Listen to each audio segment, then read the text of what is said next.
Danny? He turned off the metal music he was blasting through his headphones, took them off, and stopped typing. Oh dear. What does he want now? Danny thought. I've got an idea. I want you to write a book. Danny gave that quizzical eyebrow raise, that one that The Rock used to do but fell into the writer's repertoire of odd facial expressions. He always wanted to write a book. He picked up a tiara that he kept in his desk drawer and placed it on his head. Go on, Danny said, his intrigue piqued. Tom ignored the tiara, but noticed the eyebrow. Standard Danny, he thought. It's a good one. We need a short book about the awesome power of storytelling for an upcoming event. You interested? Danny nodded. He knew a bit about storytelling after all. He'd written courses on the subject and blogs. He knew we learn through storytelling, and have done since the dawn of humanity. Those years of history handed down through generations, firstly by word of mouth, and then later through writing.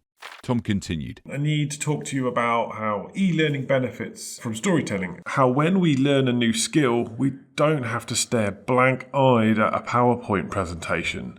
We need content with stories, characters, themes, and plot.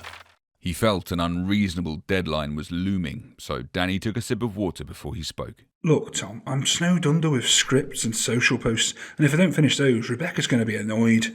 This takes priority, mate. Tom replies. I've got to get the artwork sorted and then get them into print. I need the draft completed by tomorrow. Now both Danny's eyebrows were raised. I don't think that's possible. Tom smiled wryly and continued. I'll help you out. I've done the bulk of the content for this already. Have a read of these top tips to help businesses adopt storytelling into their workplace learning and tell me what you think. Consider your audience. Learning should be accessible for all, but certain subjects aren't suitable for everyone's needs. Too highbrow and you're going to alienate some of your audience. Too simplistic, you'll potentially make more skilled learners zone out. Work out who your audience is before starting your learning. For example, in this book, we want a nice conversational style. Did we get it? All good stories have a start, middle, and end, and so should your learning. Introduce characters and follow their journey, painting a picture of problems they may be having, like unreasonably tight schedules, so you can use the learning to resolve them at the conclusion. You know, like having the boss provide the bulk of the text. Don't get carried away with the plot, theme, and character development. Yes, this seems a bit backward considering the rest of this story, but if you're creating e-learning content, for example, all that stuff should be in the background.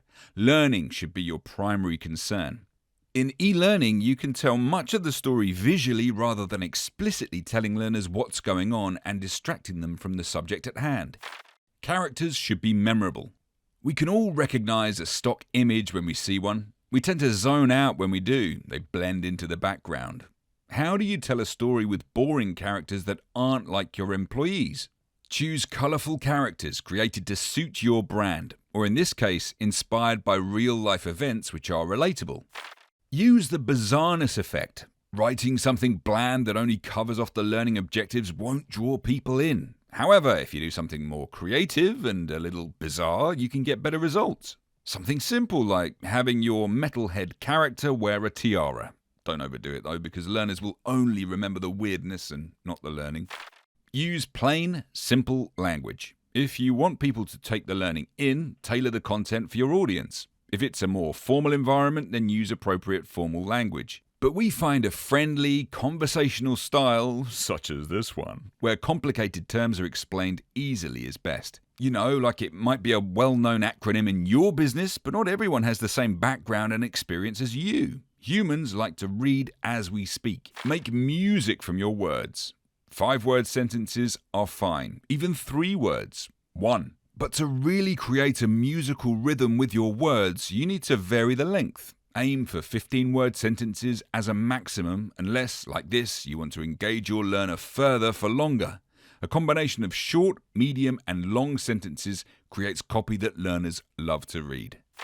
Actually, that's pretty good advice, thought Danny. I couldn't have written it better myself. So all I need to do really is explain why we prefer content with storytelling, that it helps key learning to stick, and that having it weave through e-learning makes it engaging, relatable, and simple.